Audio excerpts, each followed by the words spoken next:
watching Where Are They Now with your host, Dianne Hart. Now here's Dianne. Good evening. Welcome to Where Are They Now? I am your host, Dianne Hart. Tonight, I have the privilege of having a phenomenal woman as my guest, and that is Miss Claudreen Jackson. Good evening, Miss Jackson. How are you? Good evening. I'm blessed. I'm thankful. And I so greatly appreciate you inviting me to be a guest on your show. And I cannot say how much I appreciate you being in politics in a political season. Bless you. And we need people like you. So I greatly appreciate you for that. Thank you very much. Thank you very much. I greatly appreciate it. I mean, I enjoy being a servant to the people, so this is perfect for me. Before we get started, I see a big butterfly right behind you. What does that butterfly symbolize? That butterfly is a poster of my book, The Butterfly. Oh, okay. And the important part of my book, The Butterfly, is that the artwork is my son's artwork, my Pervis Jr., who is handicapped by autism. This is his artwork. We just put the butterfly shape on it. Mm-hmm. So at one time he was doing artwork, but he stopped. He doesn't have our frame of reference. So it didn't mean anything to him. He started tearing up the pictures. Oh. So I started saving them. Well, good. So you have a book before we ever even got started. You have a book and it's called The Butterfly. So it's out right now? Yes, it's my third book. I have another children's book that I published since then. But having a son who cannot function like we do gives me the energy to accomplish things. Oh, I'm sure.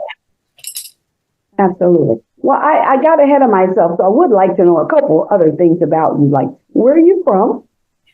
I was born in Detroit. Oh. I was raised in Pennsylvania, about 30 miles from Pittsburgh. And I came back to Detroit when I graduated from high school, and I've been here ever since. And I love Detroit.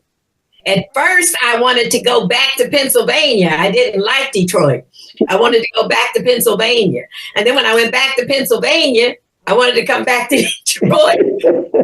I'm a Detroiter. Say for life, I am a Detroiter. So I was almost a Floridian, though. I was moving to Florida a few years when my husband was alive. We planned on moving to Florida because, as you know, he sang with the Spinners, and 3 Spinners were living in Florida during that time. So we had planned on moving to Florida. So y'all contemplated moving to Florida, but it didn't quite happen. Yeah, we picked out a house next door to Bobby Smith of the Spinners then in Orlando. We were in Orlando. It didn't come about, and I'm glad that it didn't, because we were moving next to Bobby Smith and his wife, Lorraine, Bobby of the Spinners and his wife, Lorraine, and we were going to be next door.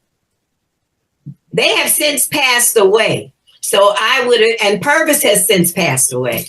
Wow. So I would have been down there by myself, nope. Unless I met you. But that's right, you would have met me. So that worked out perfectly that you were not supposed to be in sunny Florida, but back up in Detroit. So you have family here in Detroit? That's where all your family is? That's where my family has always been. And my mother was young when I was born. She was only 14. She doesn't like for me to talk about how young she was when I was born, but her cousin's mother ended up raising me, and that's how I ended up in Pennsylvania. Came back to Detroit in 1956, because I will mention my age, because I do want people to know that you can get a certain age, and sorry about that you can get a certain age and still have be able to function. I'm 85. I turned 85 in June. Wouldn't anybody know it? That's for certain. Well, my mother didn't like me telling my age. She was always saying, don't tell your age. But I want people to know that that's right. I'm an example that you can be in your 80s and still function. How beautiful 80 look with functionality. Well, thank you, darling. I got my help. I bought my hair. my teeth. Too much information my children tell me sometimes. As I sit here and I think about what you said about your mom being 14 and her not really wanting you to talk about it, it really is important. And those are the type of things that we have to talk about with our young people so that they understand, listen, you don't have to do that. Back then, I had a child when I was 17. So I kind of know about having babies early. Try to instill in young folks today is it doesn't stop you. It should motivate you because now somebody else is depending on you. But go ahead. Well, this is the last thing I'm going to say about politics. But since we have an agent of chaos running for the highest office, we need good people underneath. I'm nervous about this election. First election I've ever been nervous about in my whole life. Don't be nervous. Don't be nervous. We got this. Because we're going to turn out. We're going to turn out. I think that everybody at this point is beginning to realize there's something wrong with him. And he's barely 80. And he doesn't have all of his mental faculty in place. And I think people are beginning to see that. I really believe that Kamala Harris will be our next president. And we need those downward ballot offices in order to really change this country. And I think people are just ready for a change. I know I'm sick of Florida with ban everything, ban abortion, ban books, ban conversation around slavery. Just it's too much. Politics is now. But when I was growing up in the 40s and the 50s, the Federal Communication Commission, FCC, did not allow lies over the airwaves. None of that. You would have been put off. But okay, I can't talk about politics. You and I are going to have that another day. I can always call you again, and we can do a show strictly on politics, what it was like as you have grown through. And we can talk just about politics, and we'll do that next couple of weeks on my campus show, where I'm talking nothing but politics from now to November 5th. Okay, so let's talk a little bit about your husband, how you got started in your foundation and that kind of stuff. I want folks to know who you are and where you are right now, what it is that you're doing. Pervis Jackson, who was one of the founding original members of the Spinners. I was married to Pervis Jackson, and I married him when they were broke. They were referred to as broke doo-wops. I don't know if you've ever heard that term before, but people used to say, oh, you like broke doo-wops, huh? But I don't believe in killing anybody's dream. So I was helping him try to achieve his dream, but I didn't believe it was going to come about. But I'm so glad that I kept my mouth shut and helped him, because he ended up, things started coming true. The hit records started coming. The tours started coming just as he told me they would. And last year, 2023, the Spinners were inducted into the Motown Museum and also into the Rock and Roll Hall of Fame. Wow. So he's been gone 15 years, but his visions are still coming true. So being with him has taught me that when someone has a vision and they work at it, it can happen. That's right. I would have thought it couldn't happen. And so when Pervis Jr. came along, Pervis Jr. was born in 1975. And he was my fourth child, the only one that was planned. He's the one that was going to be so easy. And then he turned out to be on the lower end of the autism spectrum. And when he was born in 1975, they'd been in institutions before then. So there were no people on the lower end of the autism spectrum in the community. And then PJ came along. And oh my goodness, not only was he on the lower end of the spectrum, he was behavior challenged, and he's 49 now. He still can't read, write, talk, or live independently. Right. But my husband, Pervis, I said he was the public person. I was the writer.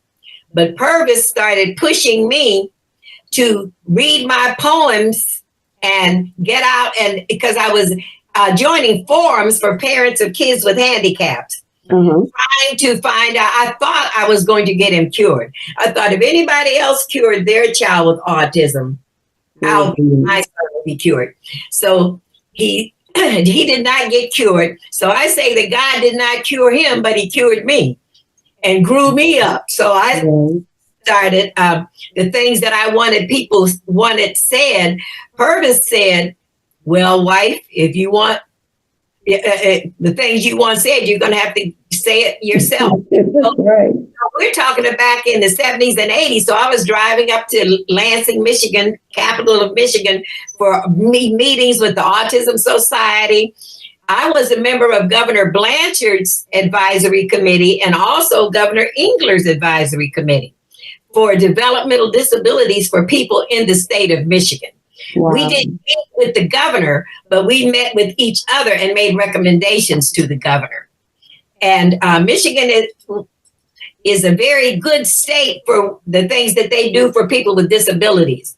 Right. So I was there to help make my suggestions. I'm so glad of that. And because of my son and the teachers that helped me learn how to deal with my son, I went back to college and finished my degree, and I became a teacher. No, that's right. Well, we're going to take a break, and then when we come back, we'll continue our conversation.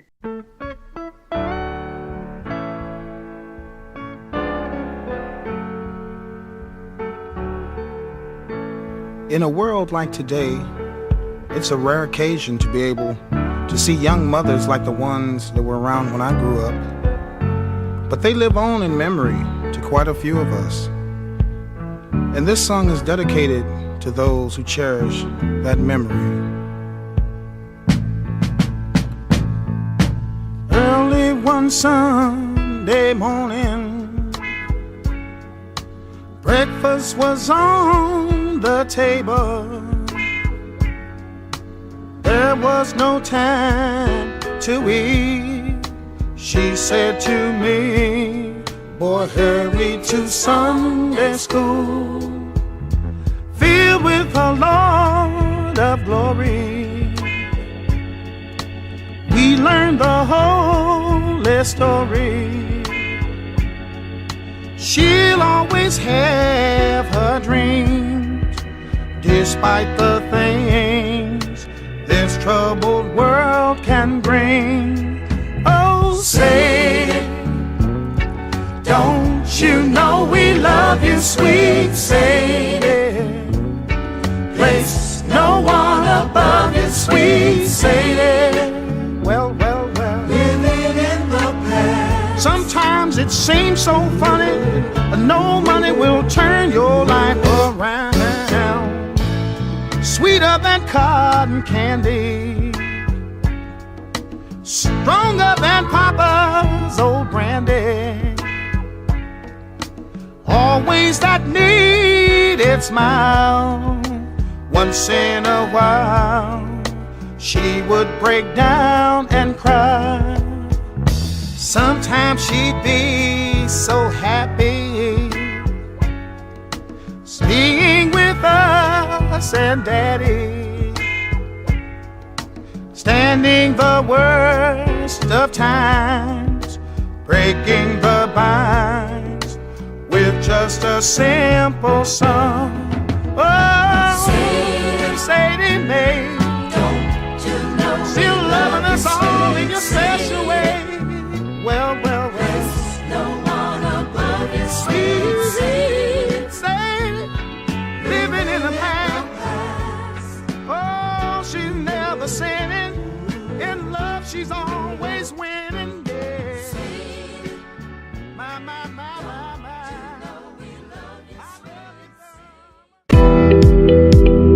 You are watching Where Are They Now? With your host, Dianne Hart. Now here's Dianne. Welcome back to Where Are They Now? I have the pleasure and honor of speaking with Ms. Claudreen Jackson. So, Ms. Claudreen, let's continue to talk about what it was like. What kind of help were you getting that then got you to start helping other people? I said he was born in 75. 75 was the year they quit putting people with severe handicaps in institutions. Mm-hmm. So I'm trying to put him in an institution because, you know, that's where you put people like that. I didn't know they had closed the institutions.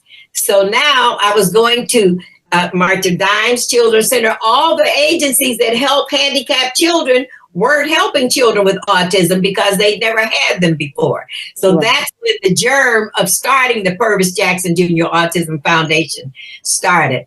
But I needed so much help then that it never dawned on me that one day I would be able to give back some of the help that was given me. And that's what the Pervis Jackson Autism Foundation is for. We help lower income children with handicaps, not just autism.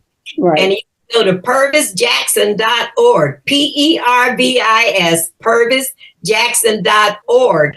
If you have a child with a handicap and you need help, fill out an application there, a request for assistance, and then you can be interviewed. And we don't give great big amounts of money, so you don't have to jump through a lot of hoops to get a donation from the Pervis Foundation. So we started, Pervis passed away in 2008.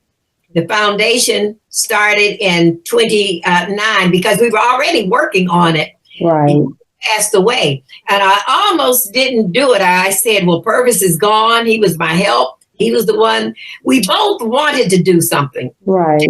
Yes.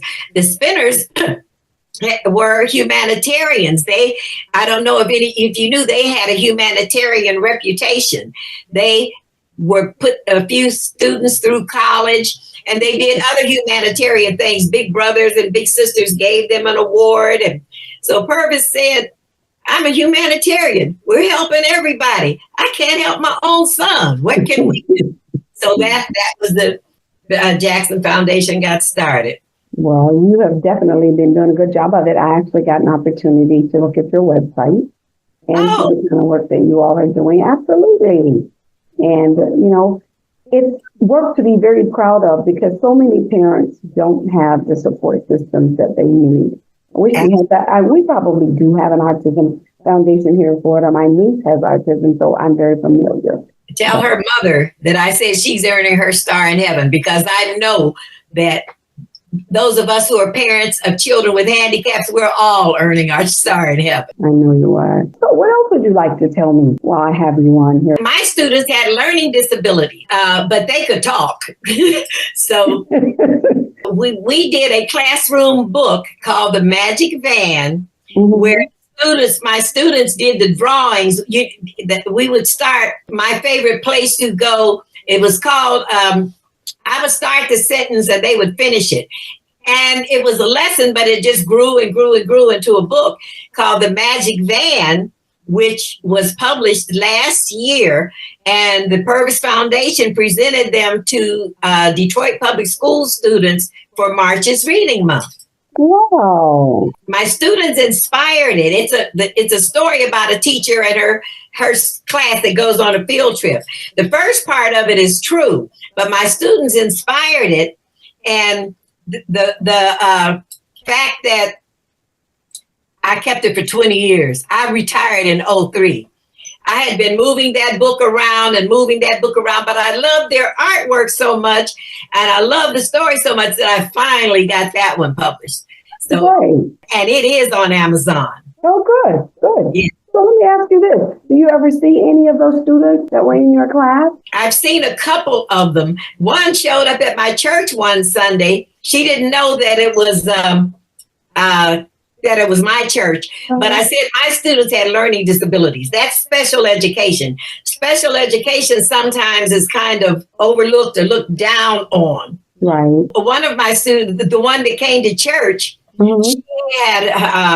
she was married, she had a baby, she was pregnant, and she was studying to be a nurse. A person with learning disabilities that was still striving. I so greatly appreciated that.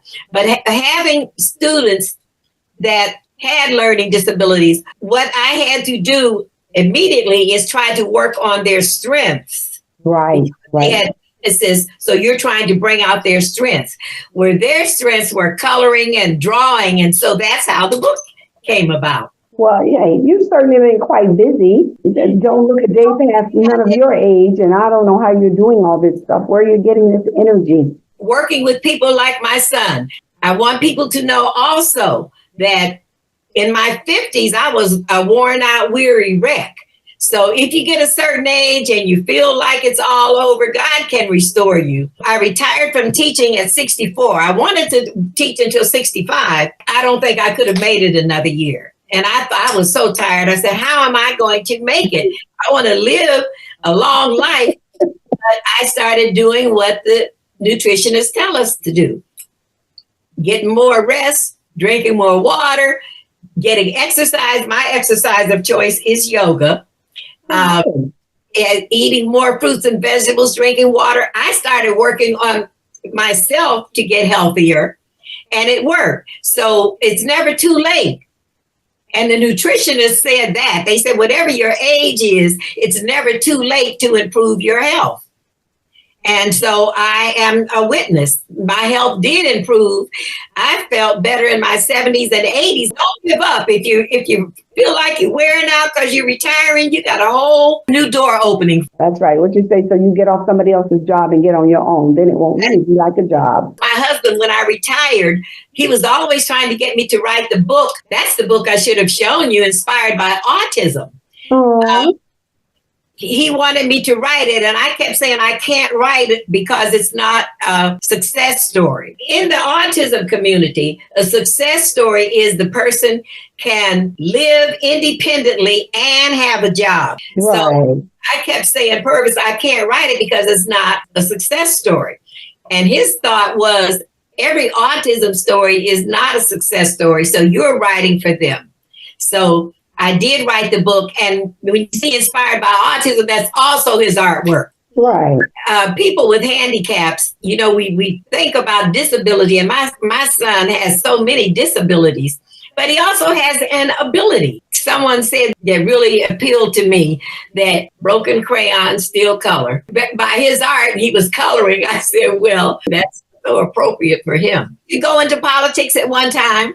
Pervis wanted me to go into politics. I almost did, but the campaigning and the having to be busy all the time, because I know I've helped people with campaigns. Okay. Yes, ma'am. Yes, ma'am. I want to thank you for coming on and spending some time with me, but we're going to have to reschedule you so that we can just strictly talk politics. I really like to pick your brain on what it was like in 65. And I mean, you were a little bit older than me, so you got an opportunity to see some real major changes happening down through these last years. I grew up in the 40s and 50s. There were no Black ladies in politics. You know, Shirley Chisholm. Yes. I know you're familiar with how she got a lot of first. She was the first of everything. Yes. So we know how brave she was, and you are too. I appreciate your bravery for even taking on a campaign. I appreciate your bravery for trying to help people. Thank you very much. So they can find let's give them an email address for your foundation and how they might be able to reach out to the foundation if they have a need for a mini grant, understanding that it's not a huge bunch of money, but it's money and every dime counts for something that can help you. Pervis Jackson, PERVIS, pervisjackson.org. You can request for assistance form. The website has changed. Okay. So I'm not as good on the website. You know, technology is not my strong point.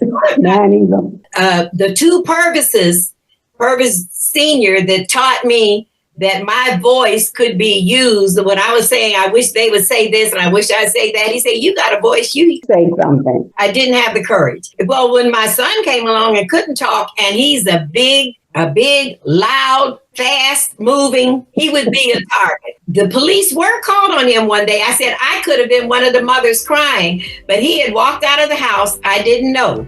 He was in his pajamas and barefoot. So a lady was trying to question him, he came back home. But she followed him and she called the police, not to arrest him, but to protect him. But with situations with police. Well, I hear that music playing. That means it's time for me to pack it up and go home. But I want to again thank you for being on the show with me this evening. I look forward to talking to you again very soon.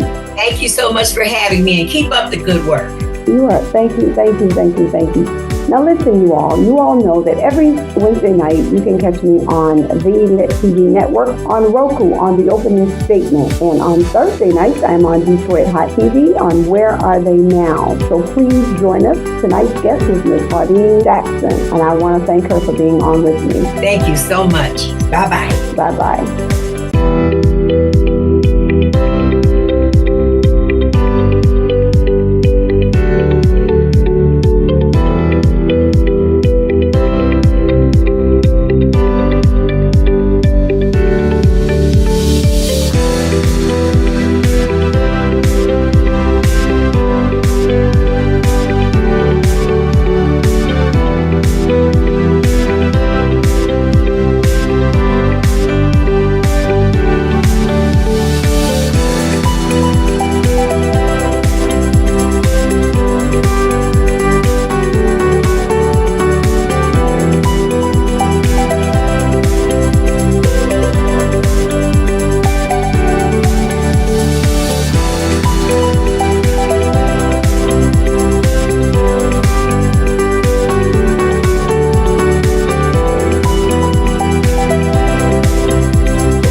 It's a new day for Detroit radio. It's internet radio.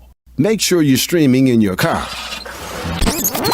Terrestrial radio can't do what we do because we are setting a new standard in Detroit. The best Detroit artists are here, along with all your national favorites. The most music 24/7 by all your local favorites, like Anita Baker, Michael Henderson, Kim, So how did you find your way back in and the Dramatics. If they're from Detroit, they're heard here. This is where Detroit turns for R&B from yesterday and today. 24 karat magic in the air. Detroit Hot Radio.